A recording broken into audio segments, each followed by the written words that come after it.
एक लड़का जिसकी उम्र 15 साल थी इतनी तेजी से दौड़ता था कि पूरे शहर में उसकी चर्चा थी और उसका सपना था कि वो ओलंपिक में मेडल जीते।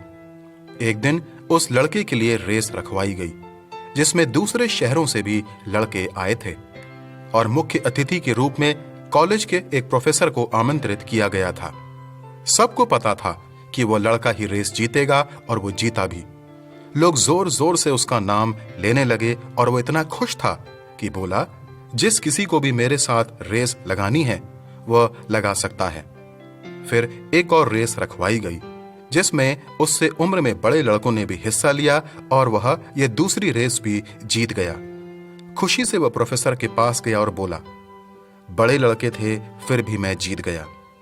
प्रोफेसर ने लड़के से कहा, तुम्हें दो और लोगों के साथ रेस करनी है जिसमें एक दिव्यांग व्यक्ति है और दूसरे को बहुत कम दिखाई देता है। तीनों रेस लाइन में आए और रेस शुरू होते ही लड़का झट से फिनिशिंग लाइन पर पहुंच गया था। लेकिन इस बार उसके लिए ना तो कोई ताली बजा रहा था और ना ही उसका कोई नाम जोर जोर से ले रहा था। लड़का प्रोफेसर के पास गया और बोला, कोई खुश नहीं हो रहा है मेरे जीतने पर। प्रोफेसर ने कहा, अपने दोनों साथियों के पास जाओ और उनके साथ दौड़ो। और लड़के ने वैसा ही किया। यह रेस उस लड़के के जीवन की सबसे धीमी रेस थी, लेकिन इस बार तालियां विजेता के लिए नहीं लेकिन उस रेस के लिए बजीं जिसमें तीनों मिलकर दौड़े। प्रोफेसर ने लड़के से कहा, यही जीवन की असली रेस है बेटा। अपने लिए ही नहीं लेकिन दूसरों के लिए भी दौड़ो।